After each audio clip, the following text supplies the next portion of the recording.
সবাইকে প্রণাম, নমস্কার। সাপ্তাহিক গীতা পাঠে আসে সবাইকে স্বাগত জানাচ্ছি। আমরা আজকে নতুন একটি অধ্যায় জ্ঞান ও বিজ্ঞান যোগ সপ্তম অধ্যায় শুরু করতে যাচ্ছি। তার আগে ষষ্ঠ অধ্যায় পর্যন্ত আমাদের যা পঠিত হয়েছে তার সম্পর্কে সামান্য দু চার কথা। একটা কথা হচ্ছে যে গীতা ঐতিহাসিক পুরাণ গ্রন্থ হিসাবে একটি ঘটনার অংশ বিশেষ হিসাবে কিছু একটা বিষয়কে বোঝানোর চেষ্টা করেছে। কি বিষয় বোঝানোর চেষ্টা হয়েছে? এর আগে বেদান্তের বেদের যেসব বিষয় আসলে ছিল, যা সেই সময়ে প্রচলিত ছিল, সেগুলোর কোথাও একটা সমন্বয়ের খুব দরকার ছিল। কয়েকটা জায়গাতে কিন্তু এই বিষয়ে আমরা আগে উল্লেখ পেয়েছি বিভিন্ন জায়গাতে। অর্থাৎ বেদের জ্ঞানের যে বিষয়বস্তু ছিল তা অনেকে সঠিকভাবে হয়তো বুঝতে না পেরে সেগুলোকে ভিন্নভাবে ওগুলোকে বোঝার বা ওগুলোকে ব্যাখ্যার বা পালনের চেষ্টা করেছে, যে কারণে এটা খুব বড় একটা দায়িত্ব এসে পড়েছিল শ্রীকৃষ্ণ ভগবানের উপর। যখন তিনি গীতার এই বাণী প্রচার করছেন, অর্জুনকে যখন বোঝাচ্ছেন বা অর্জুনকে যখন বলছেন, তখন পাশাপাশি এই সমন্বয়টা খুব জরুরি হয়ে পড়েছিল। কীরকম সমন্বয়? দায়িত্বটা এসেছিল আসলে মূলত ব্যাসদেবের উপরে। হতে পারে শ্রীকৃষ্ণ ভগবান সেই সময় যা কিছু বলছিলেন এবং তাকে এই গ্রন্থ আকারে বা এরকম শ্লোক আকারে লিপিবদ্ধ তো শ্রীকৃষ্ণ ভগবান নিজে করেননি, করেছেন মহর্ষি ব্যাসদেব, ঋষি, মহাঋষি, শুধু সাধারণ ঋষি নন, মহাঋষি ব্যাসদেব। তো তার উপর এই জিনিসটা সমন্বয়ের দায়িত্বটা প্রকারান্তরে তার উপরই পড়েছিল। শ্রীকৃষ্ণ ভগবান যা বলেছিলেন সেটাকে একটা সমন্বয়ের জায়গা থেকে গুছিয়ে দেওয়ার দায়িত্বটা ওনার উপর পড়েছিল। তো এই জন্য খুব যত্নের সাথে এই কাজটা করতে হয়েছে। ক্ষেত্র বিশেষে অনেক সময় সেই সময় যেসব বিষয় প্রচলিত ছিল, গেল দিনকে আমরা যে কথাটা নিয়ে একটুখানি বলছিলাম, সেখানে স্বর্গ নরকের ঘটনার অবতারণা করা হয়েছিল, যেখানে গীতায় শ্রীকৃষ্ণ কিন্তু এসব বিষয়ে খুব বেশি কিছু বলছেন না। তো তাও মাঝে মাঝে এসে গিয়েছিল, যজ্ঞের কথা এসেছিল। তো অস্বীকার করার জায়গা ছিল না। যেসব জিনিস সে সময় চলছে সেগুলোকে নিয়েই তাকে পুনর্বিন্যাস করে সেখান থেকে কিছু একটা বার করে আনা। যেমন আমরা এই যে সময়ে বসবাস করছি, বেঁচে আছি, আজকে কিছু বলতে গেলে এই সময়ের পরিপ্রেক্ষিতগুলোকে মাথায় রেখেই বলতে হবে। এর বাইরে গিয়ে খুব বেশি কিছু বলা যাবে না, কারণ মানুষ তাহলে নিতে পারবে না, বা যে বলছে তারও সেই সক্ষমতা আসবে না। তো সেই জায়গাটাতে এই ব্যাপারটাকে যুগোপযোগী করার জন্য বা এটাকে চিরকালীন স্থায়িত্ব দেওয়ার জন্য যে বক্তব্যটা, যে জ্ঞানটা ছিল, তিনি খুব সুন্দরভাবে চেষ্টা করেছেন এবং সেই চেষ্টাটা বিভিন্নভাবে এসছে। তো আমরা কর্মের যে ব্যাখ্যাটা পাই, কর্ম সম্পর্কে বলা হয়েছিল কর্ম সবসময় ফলদায়ী এবং কর্ম বন্ধনের কারণ। এটা মিস করা যাবে না। কর্ম করলে সেখানে কোথাও না কোথাও ফল সৃষ্টি হবে, ফল সৃষ্টি হলে একটা না একটা বন্ধন হবে। তো গীতা এসে বলল যে হ্যাঁ, এই জায়গাটাকেও আমরা পেরিয়ে যেতে পারি। তখন গীতার কনসেপ্টে যেটা এলো সেটা হচ্ছে নিষ্কাম কর্ম। অর্থাৎ তুমি যে কর্মটা করছো সেখানে আসক্তি, ফলাকাঙ্ক্ষা এবং নিজের অহম বুদ্ধি ত্যাগ করে করো, তবে গিয়ে ব্যাপারটা নিষ্কাম হতে পারে। কর্ম, যে কোনো প্রকারের কর্ম বন্ধন দেয় বলে আগে ঋষিরা কী হচ্ছে, সমাজ সংস্কার সংসার ত্যাগ করে চলে যেত এবং কোনো রকম সামাজিক বন্ধনে তারা জড়িত হতো না, সামাজিক রীতিনীতিতে জড়িত হতো না। বনবাসের জীবন কি পাহাড়ি জীবন, এরম জীবন ছিল আগে। ঋষি বা মুনিগৃহে যারা ব্রহ্মচর্য পালনে যেত, বনের মধ্যে যেত। কেন? লোকালয় থেকে দূরে, লোকালয়ের সংস্পর্শ যেন সেসব জায়গাতে না যায়, এই কারণে। তার কোথাও না কোথাও তারা বুঝেছিল যে কর্ম করলেই সেখানে কোথাও না কোথাও বন্ধনে জড়িয়ে যাওয়ার সুযোগ থাকছে। এই কারণে কর্ম থেকে ডিট্যাচমেন্ট, দূরত্ব, ওখানে যাওয়া যাবে না। তো শ্রীকৃষ্ণ ভগবান বলছেন না, হ্যাঁ, সেটাও সম্ভব। তুমি সংসারে থেকে, লোকালয়ে থেকেও তোমার পক্ষে কর্ম করা সম্ভব, যদি সেই কর্মের সঙ্গে তোমার ব্যক্তিগততা তুমি ত্যাগ করতে পারো। অর্থাৎ যে কর্মটা করছো সেটা যেন তোমার কেবলই ব্যক্তিগত কর্ম না হয়ে যায়। এটা যেন জগৎ হিতে, সমাজ সংস্কারে কি লোকশিক্ষার্থে যেন কর্মটা হয়। এইভাবে কর্মটাকে কিন্তু সাধারণ যে কর্ম, আমাদের একটা কনসেপ্ট আছে, যেমন সাধারণ লোককে যদি জিজ্ঞেস করা হয় কর্মের গুরুত্ব কী, বলবে কর্মের ভীষণই গুরুত্ব, কর্ম করেই তো খাই, তো কর্মের তো গুরুত্ব আছেই। কিন্তু গীতা বলছে তুমি যে কর্ম করে খাও বলে যে কর্মের কথা বলছো, সেই কর্মের গীতাতে এটাকে বলে কাম্য কর্ম, অর্থাৎ সেই কর্মের সঙ্গে তোমার কামনা, বাসনা, ভোগ, বিলাস, আকাঙ্ক্ষা, উচ্চাকাঙ্ক্ষা, প্রতিষ্ঠা, এসব সব কিছু জড়িয়ে আছে। তো সেই কর্মটা কাম্য কর্ম, সেই কর্মটাকে গীতা স্বীকৃতি দিচ্ছে না, বলছে এমন কর্ম সবাই করতে পারে। প্রাকৃতিক জীবন মানেই হচ্ছে কর্ম এবং সেই কর্মের ফল ভোগ করা। তো এইখান থেকে তো বেরোতে হবে। বেরোনোর উপায় কি? একটাই জিনিস, সেখানে নিষ্কামতা নিয়ে আসলো, যেন কর্মের ফলের সঙ্গে তোমার ব্যক্তিগত সম্পর্কটা না থাকে। খুব পরিষ্কারভাবে আমরা বিভিন্ন সময় বলেছিলাম, যেমন কেউ বিপদে পড়েছে, আপনি তাকে সাহায্য করছেন, তো সেখানে আপনি পরোপকার করছেন, কিন্তু সেখানে যদি একটু ফলের আকাঙ্ক্ষা থাকে, যদি এই চিন্তা করেন যে ব্যক্তিকে আমি তাকে উপকার করলাম, সে যদি আমার প্রতি একটু কৃতজ্ঞতা প্রকাশ করে বা বলে যে হ্যাঁ তোমার দ্বারা আমার বেশ কিছু উপকার হয়েছে, এরকম একটা আশা রয়ে গেল, এই যে ব্যক্তিগত আশাটা রয়ে গেল, এখানে কর্মটা নিষ্কাম হলো না। বা এখন তো মানুষের উপকার করার কথা বলা মানে হচ্ছে নিজেই প্রচার করা। যেমন বিভিন্ন সরকারিভাবে যেসব অনুদান আমাদের কাছে আসে, মাস গেলে 1500 টাকা আসে তো অ্যাকাউন্টে, কারো 500 টাকা আসে না। আচ্ছা, তার চেয়ে বেশি কাটছে এবারে। হ্যাঁ, মাত্র 500 টাকা আসে। আচ্ছা, আমি তো শুনেছিলাম 1500 টাকা আসে।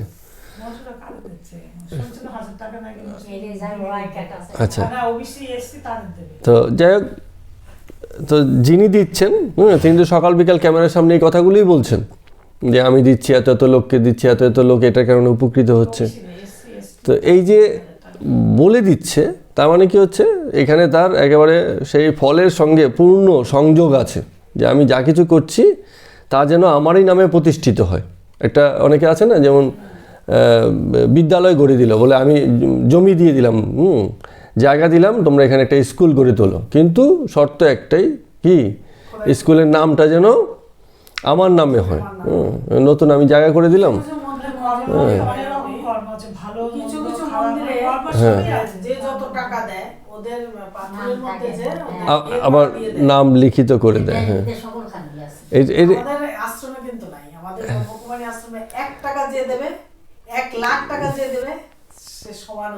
কারণ ওখানে টাকার চর্চা চলে না, ওখানে টাকার চর্চা চলে না। যেখানে ওই যে মানুষের কি হয়, এটাই কাম্যকর্ম। গীতা, বেদ প্রথম দিকে এরকম উদ্দেশ্যেই রচনা হয়েছিল, ব্যক্তিগত সুখভোগের জায়গা থেকে। একটা যজ্ঞ করলে সেখানে একটা ফল লাভ করার চেষ্টা ছিল, যে কাউকে সন্তুষ্ট করে আমরা কিছু ফল লাভ হয়তো করব, সেই উদ্দেশ্যের জায়গা থেকে এই জায়গাটাকেই ভাঙতে চেয়েছিল শ্রীকৃষ্ণ ভগবান। দেখলেন যে এই যে গীতার, বেদের যে উদ্দেশ্যটা, বেদের যে বক্তব্য, মানুষ ভুলভাবে এটাকে ব্যবহার করছে, ব্যক্তিগততার জায়গায় ভীষণভাবে জড়িয়ে গেছে, কাম্যকর্ম সেখানে প্রতি পদে পদে রয়ে গেছে। বলছে এটাকে ভাঙতে হবে। ভাঙতে হলে কি করতে হবে? আগে এই কর্মফলের সঙ্গে ব্যক্তিকে সরাতে হবে। ব্যক্তিকে বলছে যে তুমি কর্ম করছো, কর্মের জায়গায়, তুমি তোমার জায়গায়, দুটোর মধ্যে যেন সংযোগ না ঘটে। হ্যাঁ, যে কারণে যত রকম কর্ম হলো, সব কিছুতেই এই ব্যক্তিগত জায়গাটা ছিন্ন করা। অর্জুনের যেটা সমস্যা ছিল, সে মারবে, কাকে হত্যা করবে, এত জীবন, সারা জীবন এত হত্যা করেছে, বিভিন্ন মানুষের অসুরবধ হয়েছে না অর্জুনের দ্বারা, বিভিন্ন সময় যুদ্ধ করেছে সে, কিন্তু তারপরেও তার হাত পা কাঁপে মারতে গিয়ে। কারণটা কি? সেখানে ব্যক্তিগততার জায়গা এসে গেছে। তো বলছে এই জায়গাটাতেই ভেদ করো। তুমি শুধু যুদ্ধ করা নয়, সকল ক্ষেত্রে, জীবনের প্রতিটা ক্ষেত্রেই তুমি যা কিছু কর্ম করছো, সেই কর্ম এক জায়গাতে থাকবে, আর তুমি যেন ব্যক্তি হিসাবে অন্য জায়গায় প্রতিষ্ঠিত থাকো, সেই কর্মের সঙ্গে যেন সম্পর্ক তোমার না থাকে। এটার ব্যাখ্যা করতে গিয়ে এটা সুন্দর ব্যাখ্যা করেছিলেন শ্রীকৃষ্ণ ভগবান। সেখানে বলেছিলেন, তুমি যে ভাবছো তুমি কর্ম করছো, কর্ম করে প্রকৃতি, জগৎ প্রকৃতি কর্ম করে। তুমি ভাবছো তুমি কর্ম করছো, এটা আমাদের ব্যক্তিগত জায়গা থেকে ভাবছি যে হ্যাঁ আমার কর্ম, আমার সফলতা, আমার ব্যর্থতা, কিন্তু কর্ম করে জগৎ প্রকৃতি। যেমন ধরুন, কেউ একজন ফসল ফলাচ্ছে, এখন সেই ফসলটা কেমন হবে, হ্যাঁ, সে হয়তো ফসল ফলানোর কাজটুকু করতে পারবে, যে আমি বীজ রোপণ করলাম, কি জল সেচন করলাম, কি যাই দরকার একটা ফসল ফলানোর জন্য যেটুকু জ্ঞান তার আছে সেটুকু সে প্রয়োগ করে চেষ্টা করলো, কিন্তু কেমন ফল হবে সেটা নির্ভর করছে কি সেই সময়ের আবহাওয়াটা কেমন ছিল, অতিবৃষ্টি হয়ে নষ্ট হয়ে গেল কিনা, জলে নষ্ট হয়ে গেল কিনা, বা অতি খরাতে নষ্ট হয়ে গেল কিনা, সেই অঞ্চলের ভূপ্রকৃতি কেমন আছে। যেমন আপনি পাহাড়ি অঞ্চলে আদা হয়, আপনি লোকালয়ে আদা জন্মাবেন, আদা গাছ হবে, আদা কিন্তু হবে না। তার মানে কি মাটির ভেদও আছে। হ্যাঁ, যেমন কাশ্মীরে যাবেন আপেল পাবেন, এখানে আপনি আপেল গাছ লাগান, গাছ তো কোনো রকম বড় হয়ে যাবে কিন্তু আপেল তো হবে না। তার মানে আপনি চেষ্টা করলেও আপনি কিন্তু কিছু করতে পারছেন না। আপনার কর্মের সঙ্গে একটা জগৎ প্রকৃতির কর্ম লুকিয়ে আছে। আমরা যে কর্মটা করি সেটাকে বলে অনুকর্ম। অনুকর্ম হচ্ছে ছোট্ট একটা অবদান বা কর্ম করি, কিন্তু সেই কর্মের ফলের সঙ্গে একটা সামষ্টিক কর্ম জড়িয়ে থাকে, সেই কর্মটাই প্রকৃত ফলটা দেয়। আমরা সামান্যই কিছু করি, হ্যাঁ, সহযোগী হিসেবে, হ্যাঁ, কিন্তু বাকি যে কর্মের যে ফল সেটা বিশ্বকর্মই কিন্তু নির্ধারণ করে দেয়। যেমন আপনি ভাবছেন যে আপনি গরম সহ্য করতে পারেন না, কিন্তু আপনি থাকেন তো ওই যে থর মরুভূমিতে, থার নাকি রাজস্থানের মরুভূমি থার, হ্যাঁ, থার মরুভূমিতে। তো আপনি, হ্যাঁ, থর, আচ্ছা, থর মরুভূমিতে থাকেন, তো রাজস্থানে থাকেন, আপনি গরম সহ্য করতে পারেন না, হবে আপনার? হবে না। তার মানে কি হচ্ছে, ওখানে যে প্রকৃতি, যে পরিবেশ, সেখানে সেই জিনিসটাকে আপনার সাপোর্ট করছে না। তা আপনি কি চাইছেন কি চাইছেন না সেটার উপরে আপনার স্থিতি, আপনার ফল ভোগ, আপনার সুখ, আপনার দুঃখ কোনো কিছুই নির্ভর করে না। আপনি তো দেখে শুনে খুব বড় ঘরে মেয়ে বিয়ে দিয়েছেন, হ্যাঁ, খুব চেষ্টা করেছেন, খুব খোঁজ নিয়েছেন, হ্যাঁ, প্রতিষ্ঠিত ঘর দেখে দিয়েছেন, কিন্তু বিয়ের পরে তো মেয়ের সুখ হচ্ছে না। চেষ্টা আমরা করতে পারি বটে, কিন্তু তার এক্স্যাক্ট কী ফল লাভ হবে সেটা কিন্তু আমরা নিজেরা নির্ধারণ করতে পারি না। তো এইটা নির্ধারণ করে সামষ্টিক কর্ম, জগৎ প্রকৃতি, এবং যেই জগতে আমরা আছি সেই জগতের সামষ্টিক ফল ভোগেই আমরা মানে আমাদের কর্মফল ভোগ করি।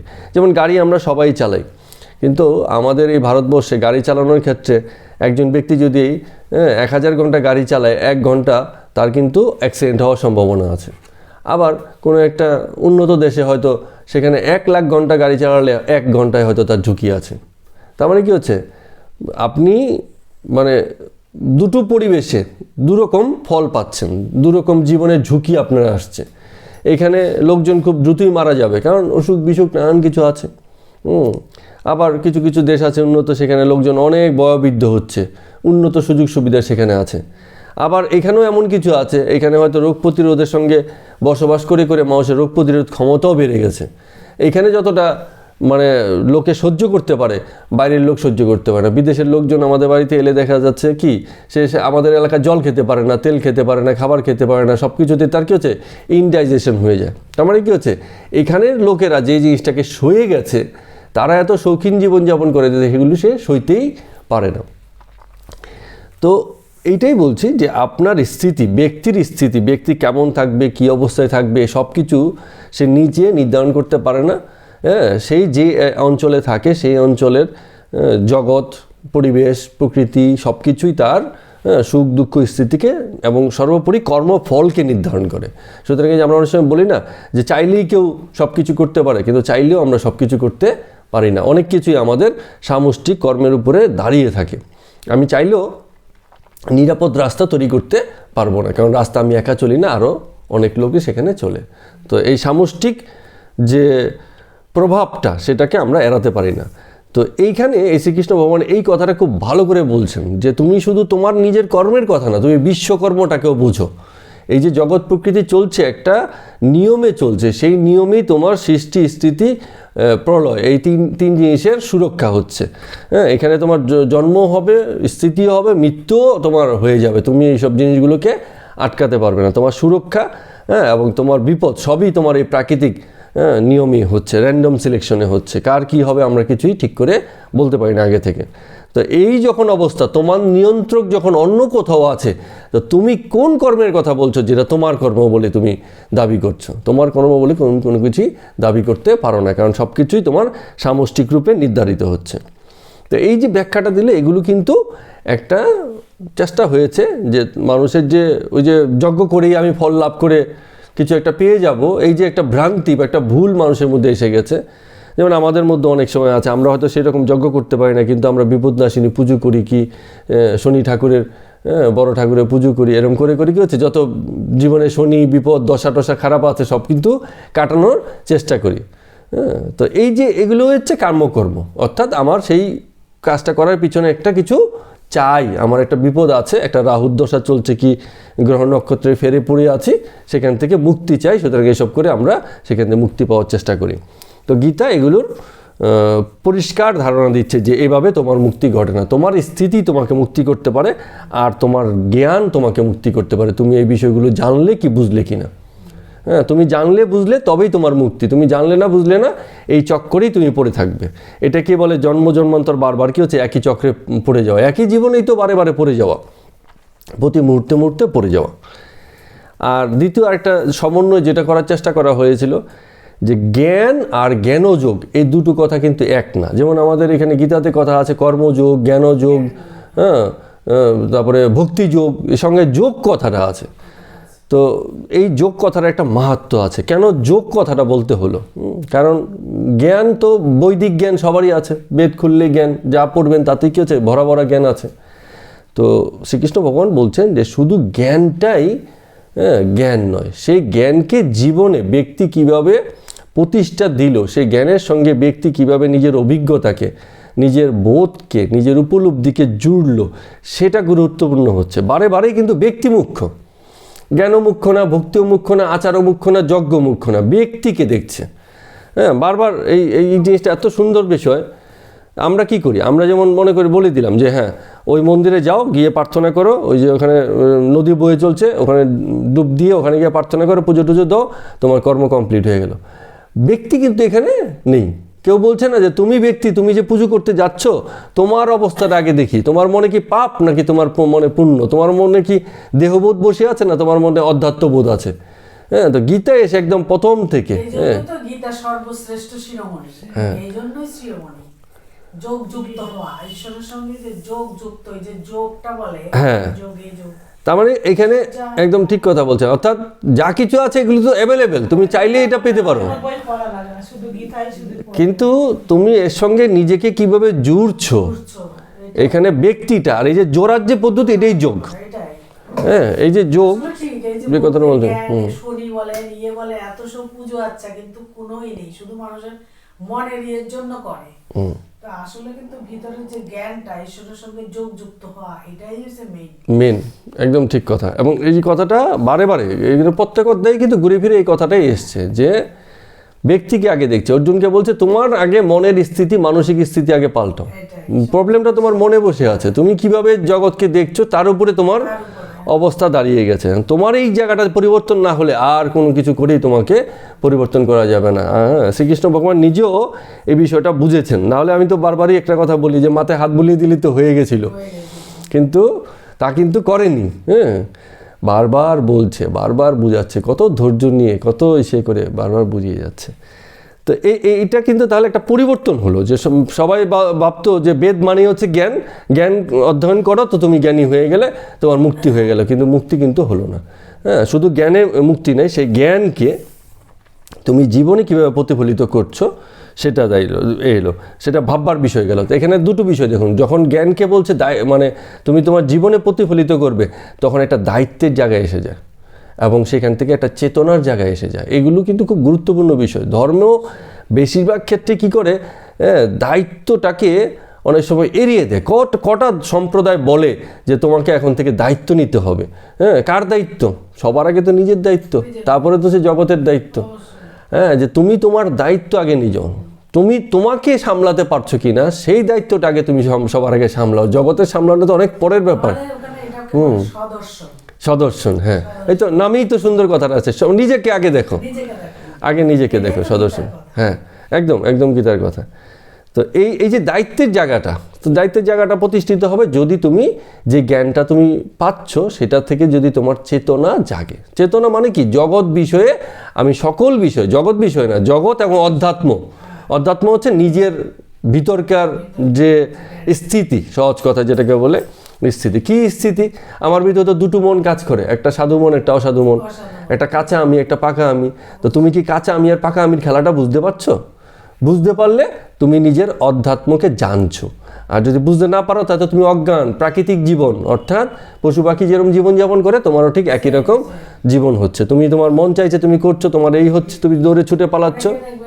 যে গীতার নামে মেয়েদের নাম রাখো বা ছেলেদের নাম রাখো, বা কোনো ঠাকুরের নামে যুধিষ্ঠির, রাম, লক্ষ্মণের, এটার কিন্তু কোনো মানে নেই। না, আসলে কোনো মানে নেই। কিন্তু সমাজে গীতা গীতা করে বলে যে এটা যে গীতা গীতা করলে যে তার পুণ্য হবে, এটারও কিন্তু গীতা কোনো নাম মানে নেই। লক্ষ্মী নাম তারপরে আমার মেয়ের নাম লক্ষ্মী এই যে ঠাকুমা রেখেছে। হ্যাঁ, বলে না, তুমি যত কিছুই করো, লক্ষ্মী আছে, তুমি লক্ষ্মী যদি নামও রাখতে মৃত্যুর সময় গীতা গীতা করো কারো তাহলে কিন্তু তোমার পাপ কান্না হবে। এটা কি ঠিক?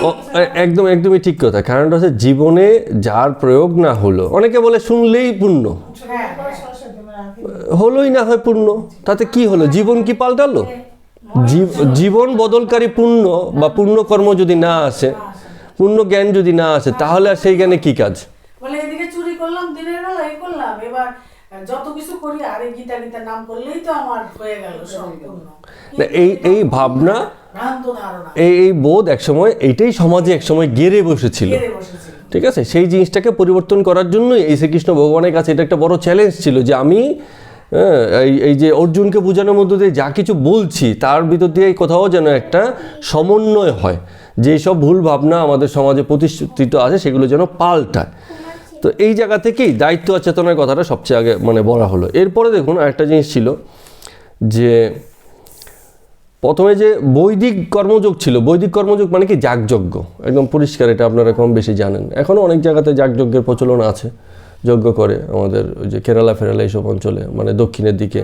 আমাদের এখন বেঙ্গলেও দেখা যায়, বাংলাতেও দেখা যায় অনেক, হ্যাঁ, বছরে একবার করে একটা যজ্ঞ হয়, সেই লোকজন যায়। তো এই যজ্ঞের এখন লোকে কেউ কেউ ভাবছে যে এটার খুব মাহাত্ম্য। তো বৈদিক যজ্ঞ যেহেতু বেদে আছে, এসব উল্লেখ করে তারা খুব মাহাত্ম্য বলে, খানিকটা হয়তো থাকতেও পারে, অত দ্বিমতে যাব না। হ্যাঁ, কারণ কোনো কিছুকে আমরা এই সময়ের বাইরে গিয়ে করতে পারি না। কেন বলছি বাইরে গিয়ে করতে পারি না? কারণটা হচ্ছে আজকে এক সময় এই যজ্ঞেরই গুরুত্ব ছিল, এক সময় এটা হারিয়েছে, আবার এখন আসছে, কিছুদিন আবার তা চলবে, আবার হয়তো তা হারিয়ে যাবে। হ্যাঁ, কিন্তু শাশ্বত কোনটা? শাশ্বত হচ্ছে সেটা যেটা চিরকাল একই রকম স্থিতি থাকে। ব্যক্তির অধ্যাত্মের জায়গাটা, ব্যক্তির খোঁজের জায়গাটা, ব্যক্তির যে শান্তিদায়ী যে খোঁজ, যে আমি একটা শান্তির খোঁজ করছি, একটা সুখের খোঁজ করছি, এই খোঁজ কিন্তু চিরকালই থাকবে। হয়তো যজ্ঞ করেও কেউ খুশি হলো, আবার কেউ দেখা যায় যজ্ঞ না করেও খুশি হয়ে গেছে, ফল তো একই দাঁড়ালো। তো মূল বিষয়টা হচ্ছে আপনার খুশি, আপনার স্থিতি, আপনার শান্তিটা কোথা থেকে এলো, সেই বিষয়টা খুব গুরুত্বপূর্ণ হলো। তো যে কারণে আগে যে বৈদিক কর্মযোগ ছিল সেখানে কেবলমাত্র যাগযজ্ঞাদি ছিল, কর্মযজ্ঞ ছিল। পরবর্তীতে এলো কি সন্ন্যাসের ধারণা, ওই বেদ থেকে এলো, জ্ঞানযোগ থেকে। তারা ভাবলো যে বেদান্ত জ্ঞান বা ঈশ্বরীয় জ্ঞান বা ব্রহ্মজ্ঞান যখন মানুষের প্রাপ্ত হয়, ব্রহ্ম তো নির্বিকার, নিশ্চল, কিছু করছেন না, শুধুমাত্র দ্রষ্টা স্বরূপ। তো যে এই ধ্যান বা ধারণায় প্রতিষ্ঠিত হলো, সে বললো আমারও কিছু করার নেই, আমি ব্রহ্মস্বরূপে প্রতিষ্ঠিত হলাম, এই জগৎ বিষয়ে আমার কোনো কর্ম নেই, এবার আমি শান্ত, আর কি হচ্ছে, নীরব হয়ে গেলাম, নিষ্কাম হয়ে গেলাম, কর্মহীন হয়ে গেলাম। তো এই বিষয়টা ছিল। আরেকটা যেটা ছিল দুঃখ নিবৃত্তিমূলক, হ্যাঁ, আপনার পতঞ্জলি ধ্যান। অনেকে আগে ধ্যান করতো, ধ্যানেরও প্রচলন ছিল একটা সময় মধ্যভাগে, হ্যাঁ, দীর্ঘ সময়। হ্যাঁ, যে ধ্যান করতে করতে শরীরে ওয়েট টিবি হয়ে গেছে, হ্যাঁ, সেটা আমরা দেখেছি বাল্মীকি মুনির। হ্যাঁ, তো ধ্যান মানে কি হচ্ছে নিরবিচ্ছিন্ন ধ্যান, যে আমি যেই জিনিসের সম্পর্কে ভাবছি বা ধারণা করছি, ধ্যানে নিয়ে এসছি, সেই বিষয়টা একদম নিরবিচ্ছিন্ন হয়ে গেছে। কারণ কি? কারণ একটা জিনিস, কোনো না কোনো জায়গাতে দুঃখের নিবৃত্তি। বৌদ্ধ ধর্মে দেখবেন ধ্যানের মাধ্যমে দুঃখের নিবৃত্তি হয়, যে জগৎ মানেই তো দুঃখ, পরিণামী ফল দিচ্ছে। তো এখান থেকে আমরা এই বিষয়ে নিবৃত্তি চাই। তো এখন মানে এই গীতা, শ্রীকৃষ্ণ ভগবান এই জায়গাতে এসেও একটা মানে প্রশ্নের মুখে পড়লেন যে দুঃখের নিবৃত্তি হওয়াই কি সুখ? জীবনে কোনো দুঃখ নেই, হ্যাঁ, তাতেই কি জীবন সুখের হয়ে গেল? তো গীতা বলছে, শ্রীকৃষ্ণ ভগবান বলছেন যে না, দুঃখ দূর হলেই মানুষ সুখী হয়ে যায় না। হ্যাঁ, এই যে শূন্যতাটা, দুঃখ ছিল, দুঃখ চলে গেল, একটা শূন্য হয়ে গেল, এই শূন্যতাটা পূরণ করতে গেলে তার এমন কিছু লাগবে যা তাকে সুখী করে। এমন কিছু, আবার সেই যদি সে দুঃখের উপাদানই এসে যায়, তা কিন্তু তাকে সুখী করবে না। তা কি তাকে সুখী করবে? দুঃখ তো চলে গেল, এখন যত রকম দুঃখ, আমরা মন্দিরে গিয়ে কান্নাকাটি করি না, ভগবান আমার এই দুঃখ দূর করে দাও, ঈশ্বর আমার এই দুঃখ দূর করে দাও। ঈশ্বর হয়তো বললো যাও, যে মন্দিরে আসবে সবার দুঃখ দূর করে দিল। কিন্তু তারপরেও লোকে মন্দিরে যাবে, বলে দুঃখ তো নাই ঠিক আছে, কিন্তু তাও আমার ভালো লাগছে না, আমার মানে সুখ নেই। দুঃখ সরে গেছে কিন্তু সুখ তো মনে আসছে না। সুখ বা শান্তির জন্য কি করতে হবে? তখন এই যে কনসেপ্টটা এলো, সেটা হচ্ছে যে জীবনের কেন্দ্রে ঈশ্বরের ধারণাকে নিয়ে এলো। যে ঈশ্বরকে ধরতে হবে, খালি রাখা যাবে না। যখন দুঃখ চলে গেল তখন ঈশ্বরকে সেখানে বসাতে হবে। ঈশ্বর ভাবনা, ব্রহ্ম ভাবনাতেই সুখ, ব্রহ্ম স্থিতিই সুখ। একদম পরিষ্কার কথা যে আপনি যখন ব্রহ্ম বিষয়ে ভাববেন, ব্রহ্মের স্থিতি যখন আসবে, জীবনের জাগতিকতা যখন দূরে সরে যাবে, তখন এই ভাবনাটাই আপনার মধ্যে কি হচ্ছে, সুখের জন্ম দেবে। এটা হচ্ছে ব্রহ্মস্থিতি সুখ। তো এইটা যেটাকে ওই যে আমাদের এখানে মতগত বলছিল যে আমাকে আশ্রয় করো, বিভিন্ন শ্লোকে এই কথাগুলো আছে, কথা প্রসঙ্গে বলেছে যে তুমি তো নিষ্কাম কর্ম করলে, যজ্ঞহিতার্থে কর্ম করলে, ব্যক্তিগততা দূর করলে, কিন্তু সর্বশেষ হচ্ছে এই যে আমি বোধ, নিজের ব্যক্তিগত বোধ যেটা আছে, এটাকে ত্যাগ করবে কীভাবে? চাইলেও তো হয় না। বলে দিলাম তুমি কর্মের সাথে তোমার কোনো সম্পর্ক নেই, কিন্তু তারপরও সম্পর্ক বারে বারে প্রতিষ্ঠিত হয়ে যাচ্ছে। তখন গিয়ে বললো যে তোমাকে ভাবতে হবে এটা তোমার কর্ম না, এটা হচ্ছে আমার কর্ম। আমার মানে হচ্ছে জগৎ পিতার কর্ম, যে জগৎ যিনি চালাচ্ছেন তারই কর্ম, তারই কর্ম হিসাবে তুমি করছো। তুমি হচ্ছে এজেন্ট। এজেন্ট কি? ওই যে আমাদের টিকিট কেটে দেয়, হ্যাঁ, বা ধর্মস্থানে গেলে তো ঘুরিয়ে ঘুরিয়ে দেখায়, হ্যাঁ, তো শুধু দালাল টাইপের, হ্যাঁ হ্যাঁ, এজেন্ট বা দালাল। মানে তুমি যে কর্ম করছো, তুমি আমার কর্মটাই তুমি আমার হয়ে, আমি করছি না, কিন্তু তোমার দ্বারা হচ্ছে মাত্র। তুমি নিমিত্ত মাত্র। হ্যাঁ, একটু ভালোবাসা বলে নিমিত্ত মাত্র। তুমি কিছু করছো না, তোমার এখানে ব্যক্তিগত জায়গাটা নেই। হ্যাঁ, তোমাকে শুধু পৌঁছে দেওয়ার কাজ দেওয়া হয়েছে, তুমি এখান থেকে এখানে নিয়ে যাও, এই তোমার কাজ, এর বেশি কিছু নেই। তো এইভাবে আমাদের মানে কি করা হলো, এই যে এই ধ্যানটাকে ঈশ্বরমুখী করা হলো, যে শুধু জগতের দুঃখ নিবৃত্তি নয়, জগৎ বিষয়ে মুখ ফিরিয়ে নেওয়াই নয়, হ্যাঁ, সেখানে ঈশ্বরের কর্ম হিসেবে করা হলো। তাহলে যেই কর্মটাকে বলা হচ্ছিল ত্যাগ, একসময় কিছু সন্ন্যাসীরা তো ভাবছিলেন যে আমি তো ব্রহ্মের প্রতিষ্ঠাতা, জগতের কর্মে আমার কোনো কাজ নেই, ত্যাগ হয়ে গেছিল কর্ম।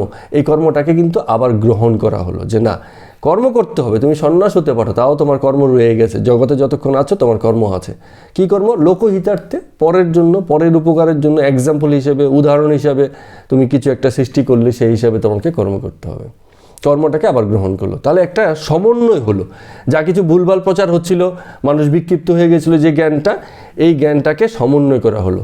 তো আমরা এই যে এখানে এই 1 থেকে 6 অধ্যায় পর্যন্ত যে অংশটা পড়েছি, এই ষষ্ঠকে একত্রে কর্মযোগের অধ্যায় বলে, এই সব 6টা অধ্যায়কে। এখন থেকে আমরা যে অধ্যায়ে যাব সেটার নাম হচ্ছে জ্ঞান বিজ্ঞান যোগ। সেখানে ঈশ্বরের স্বরূপ, ব্রহ্মস্বরূপ বিষয়ে বিস্তারিত আলোচনা আছে। প্রথমে আমাদের একদম মানে এই 6টা অধ্যায়ের ভিতর দিয়ে গীতাতে পরবর্তীতে যা বলা হচ্ছে বা বলা হবে, সেই সব বিষয়ের একটা সামারি প্রথমেই দিয়ে দিল, যে আগে এটুকুনো আগে বুঝে নাও, তারপরে তুমি এবার আরও গভীরে চলে যাও। অধ্যাত্ম প্রথমেই আসবে না, আগে জগৎ বিষয়ে কথা আসবে। কেউ যদি ধর্মপথে আসে, সবার আগে বলবে তুমি জগৎটাকে আগে ভালো করে দেখো, বোঝো। ঈশ্বর ভাবনা তো পরে, ঈশ্বরকে চেনা তো অনেক পরে, আগে জগৎকে চেনো ভালো মতো। জগৎকে চেনা হলে পরে তোমার রাস্তা খুলে যাবে, তুমি তখন অন্য কিছুতে যাবে। আগে বৈরাগ্য। ওই যে সেদিন কয়েকজনের সাথে কথা প্রসঙ্গে বলছিলাম, দুজনের সঙ্গে, তা বলছিল যে ভগবানকে বলে ষড়গুণের যিনি, যার সমষ্টি আছে তাকে বলে ভগবান। কি কি ষড়গুণ? যশ, শ্রী, বীর্য, ঠিক আছে, এরকম আছে। তো আমি বলছি, কথা প্রসঙ্গে সে সময় বললাম যে এর মধ্যে সবচেয়ে বেশি পছন্দ আমার একটা গুণ আছে, যেটা আমার খুব পছন্দ, সেটা হচ্ছে বৈরাগ্য। আমিও বিভিন্ন সময় বারে বারে বলছিলাম। কেন বলছিলাম কথাটা? কারণ জীবনে যদি বৈরাগ্য না আসে, আর কিছুই হবে, শুরুই হবে না। হ্যাঁ, আপনি জগৎ বিষয়ে এত মজে আছেন, হ্যাঁ, আপনি নতুন কিছু আপনার কাছে আসবেই না। কেউ মানে টিভি সিরিয়াল দেখার খুব নেশা, তাকে ধর্মপথে আনলেও মানে থাকলেও সে 8টা বাজলেও রে শুরু হয়ে গেছে, তার মন তো কেবল ওখানে টানবে। তো এই যে তার মানে কি, সবার আগে তার মন থেকে ওটাকে আগে দূর করতে হবে, এই বৈরাগ্য। হ্যাঁ, যে এই যে বাচ্চাদেরকে অনেক সময় বাড়িতেও বলি আমরা, যে না বলতে শিখতে হবে। চাই তো সবই, তার মধ্যেও মাঝে মাঝে বলতে হবে যে না, চাই না। কজন বলতে পারে আমি চাই না, আমার চাই না? হ্যাঁ, যদি বলে চলো ওখানে, ফ্রির নামে তো লোকে পাগল। হ্যাঁ, একটা কিছু দিচ্ছে তার সঙ্গে এটা ফ্রি, মানে কারণ কি, ও তো বিনা আয়াসে, বিনা কষ্টে, বিনা পয়সা খরচে পাওয়া যাচ্ছে, সেই হিসাবে মানে ফ্রি খুব মানে পাগল হয়ে যাচ্ছে। তো কাউকে না কাউকে, যেমন এখানে এই যে আমাদের অ্যামাজন অফার দেয় 1 মাসের জন্য ফ্রি, অ্যামাজনে যে ওটিটি চ্যানেল আছে না, বলে 1 মাসের জন্য ফ্রি। এখন আমার মোবাইলেও আসে 1 মাসের জন্য ফ্রি, মানে কোনো টাকা পয়সা লাগবে না, আপনি অনেক মুভি, গান, যা কিছু আছে আপনি দেখতে পাবেন, কোনো টাকা পয়সা লাগবে না। 1 মাস, তাও 1 দিন 2 দিন না, ফ্রি। হ্যাঁ, এখন আমি ভাবি যে এই ফ্রিটা নিয়ে কী করবো, আমার তো দেখার সময় নেই। তা আমি যে দেখতে চাই না, এই কথাটা সবার আগে বলতে হবে। আমি খেতে চাই না, আমি পড়তে চাই না, আমি নিতে চাই না, আমার দরকার নেই, আমি চাই না, এই বৈরাগ্যটা খুব দরকার জীবনে। কিছু জিনিস তো নিশ্চয়ই চাই, কিছু চেলাম, একটা খেলাম, দুটো খেলাম, না আর খাবো না। হ্যাঁ, আর কিছু মানুষ এইটা আর সামলাতে পারে না, সে কী হচ্ছে, ওই একটা রসগোল্লা খেলো, দুটো খেলো, গোটা 10 খেতে পারবি তো, হ্যাঁ চলো, মানে খেয়ে নিল। হ্যাঁ, 50 টাকা খায়। হ্যাঁ, আগে তো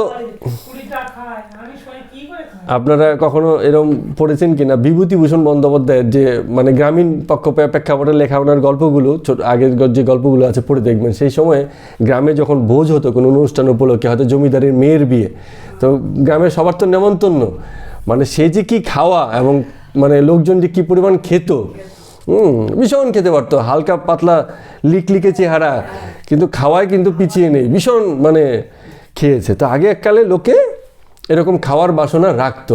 আনন্দ বিনোদনের আর জায়গা নেই তো, একটাই জায়গা, সেটা হচ্ছে খাওয়াতে খুব আনন্দ। তো সেসব মন্ডা মিঠাইয়ের গল্প আর বলে লাভ নেই। আমারও ছোটো ছোটো একটু অভিজ্ঞতা আছে বিভিন্ন সময়। আগে গ্রামাঞ্চলে বিয়েতে ছোট ছিলাম তখন আমরা দেখতাম যে মানে এখন তো কি হয়, এই যে আপনার মাংস ফাংসের আইটেম, তখনকার বিয়েতে কিন্তু এরকম ছিল না, বিভিন্ন রকম নিরামিষ এবং মাছের আইটেম, ডাল, এটা সেটা, মানে খুব টেস্টফুল খাবার। হ্যাঁ, তো এইসব ব্যাপারগুলো তখন কিন্তু খুব ছিল। তো লোকে কি করতো সে সময়, ওই যে মানে খেতে দিত, তখন তো আর ওই চেয়ার টেবিলের ব্যাপার ছিল না, শতরঞ্জি পেতে মানে কলা পাতার উপর খেতে দিত। তো সেই লোকজন খাওয়া শেষে আর দাঁড়াতে পারতো না, মানে এতক্ষণ সময় নিয়ে বসে বসে খেয়েছে, একে তো পেটের ভার, আবার কি হচ্ছে বসে থেকে পা জমে গেছে, আর মানে দাঁড়াতে পারছে না এরকম। এবং গৃহস্থ কিন্তু খাওয়াতে চাইতো, আগে লোকে কত খাবে, হ্যাঁ লোকে খাওয়াতে চাইতো যে খাও, হ্যাঁ যত পারো খাও, আইটেমও ছিল, খাবারের পরিমাণও ছিল, খাও। তো এইসব ব্যাপার ছিল আর কি। তো এই যে জায়গা, এখান থেকে কিছুটা হলো আমরা বেরিয়েছি, হিসেব মতো এটা সঠিক বিষয় নয়, মজার বিষয় বটে, সঠিক বিষয় নয়।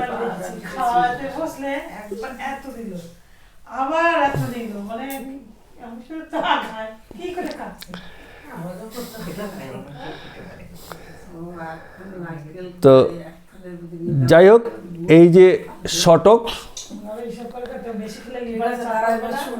হ্যাঁ এই যে শটক বা এই যে কর্মকাণ্ড, এটা শেষ করে আমরা এখন একটা মানে এবার ঈশ্বরের স্বরূপ নির্ধারণে আমরা পরবর্তী 7ম অধ্যায় থেকে যাচ্ছি। আজকে একটুখানি শুরু করে দিচ্ছি, এখন থেকে তো 7ম অধ্যায় আমাদের পাঠ প্রতিনিয়ত চলবে।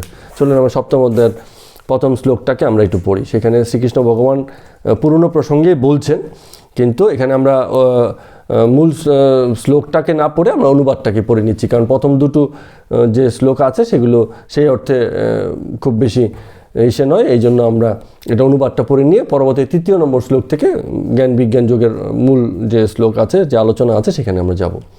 তো প্রথম শ্লোকে শ্রীকৃষ্ণ ভগবান বলিলেন, হে পার্থ, তুমি আমাতে আসক্ত চিত্ত এবং একমাত্র আমার শরণাপন্ন হইয়া যোগযুক্ত হইলে যেরূপে আমার সর্ববিভূতি সম্পন্ন সমগ্র স্বরূপ নিঃসংশয়ে জানিতে পারিবে, তাহা শ্রবণ করো।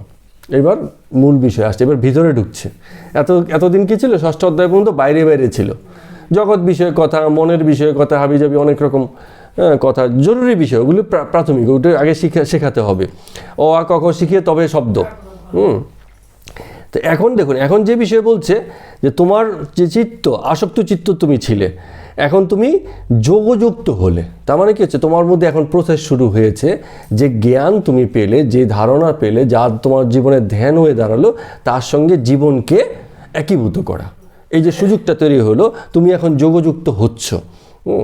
তো এই যোগযুক্ত হলে তা তুমি কাকে আশ্রয় করবে তখন, হ্যাঁ যে আমাকে আশ্রয় করবে, আমার শরণাপন্ন তখন তুমি হবে। এখন তুমি কাউকে ধরে নিয়েছো, এতদিন তুমি ভাষা ছিলে, ভিতরে কেউ ছিল না, এখন খালি করেছো জায়গাটা, এখন ভিতরে তুমি আমাকে ধরেছো, এবং সর্ববিভূতি সম্পন্ন সমগ্র স্বরূপ, হ্যাঁ, আমার যে সমগ্র স্বরূপ, আমার বলতে পরমাত্মার, ঠিক আছে, পরমাত্মার যে সমগ্র স্বরূপ, এটা তুমি এখন আমার কাছ থেকে শ্রবণ করো। প্রথম শ্লোকে এই কথা বলছে। দ্বিতীয় শ্লোকে কি বলছে? বলছে আমি তোমাকে বিজ্ঞান সহ মত স্বরূপ বিষয়ক জ্ঞান বিশেষ রূপে বলিতেছি। হ্যাঁ, এই যে বিজ্ঞান সহ কথাটার অর্থ কি? জ্ঞান আর বিজ্ঞানের মধ্যে পার্থক্য কি আমরা এর আগে একবার বলেছিলাম।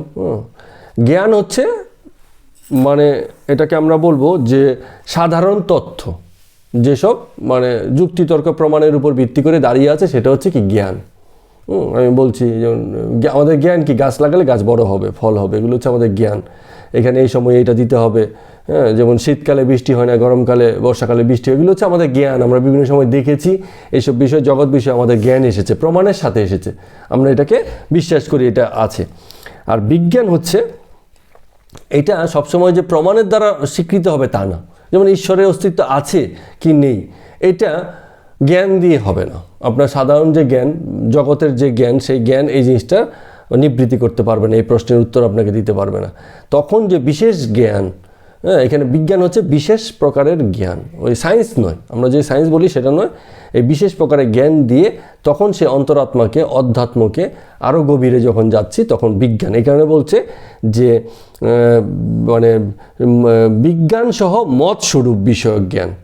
হ্যাঁ, এটাও এক প্রকারের জ্ঞান, কিন্তু বিজ্ঞান সহ, তার মানে সেখানে কিন্তু একটা প্রেডিকশন আছে, একটা ভাববার জায়গা আছে, একটা উপলব্ধির জায়গা আছে। সেখানে সব কিছু জড়বাদী নয়, যে সব কিছু প্রমাণের সাথে চোখের সামনে দেখাতে হবে এমন বিষয় নয়। এমন বিষয়ের সঙ্গে তোমাকে কিছু জ্ঞান মত স্বরূপ, মত মানে হচ্ছে ঈশ্বর, পরমাত্মা স্বরূপ কিছু জ্ঞান তোমাকে বিশেষভাবে বলিতেছি। উহা জানিলে শ্রেয় মার্গে পুনরায় জানিবার আর কিছু অবশিষ্ট থাকে না।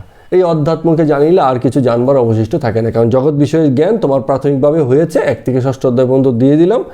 এখন তোমাকে এই শ্রেয় মার্গগুলো আমি করছি। এই যে 1 থেকে 6 অধ্যায়ের ধারণা, এটা কার ধারণা? এটা হচ্ছে মহর্ষি ব্যাসদেবের ধারণা। তিনি এগুলোকে সাজিয়েছেন 1 থেকে 6 অধ্যায় পর্যন্ত ধাপে ধাপে। যখন শ্রীকৃষ্ণ ভগবান অর্জুনকে বলছেন, তখন তার এইসব অধ্যায় বিষয়ক জ্ঞান নেই, তার কোনো পঠিত বিষয় না। তিনি তার যেমন মনে হয়েছে তিনি অর্জুনকে তেমনভাবে বলেছেন। এগুলোকে এই যে এরকম সমন্বয় করে সাজিয়ে দেওয়ার কাজটা হয়েছে আমাদের ব্যাসদেবের। এবার 3 নম্বর শ্লোকটা, এটা আমরা এক কাজ করি, যেহেতু আজকে আমাদের আলোচনা হয়েছে, আর আমরা এটাকে বড় না করে যা কিছু আলোচনা হলো এখানে শেষ করে দিয়ে 3 নম্বর শ্লোক, 7ম অধ্যায় 3 নম্বর শ্লোক জ্ঞান বিজ্ঞান যোগ, আমরা আগামী বুধবার থেকে এই বিষয়ে গভীর আলোচনার ভিতরে আমরা যাওয়ার চেষ্টা করব আমাদের যোগ্যতা অনুসার। তো এই পর্যন্ত আমাদের আজকে গীতা পাঠ শেষ করে আমরা সবাইকে প্রণাম করছি।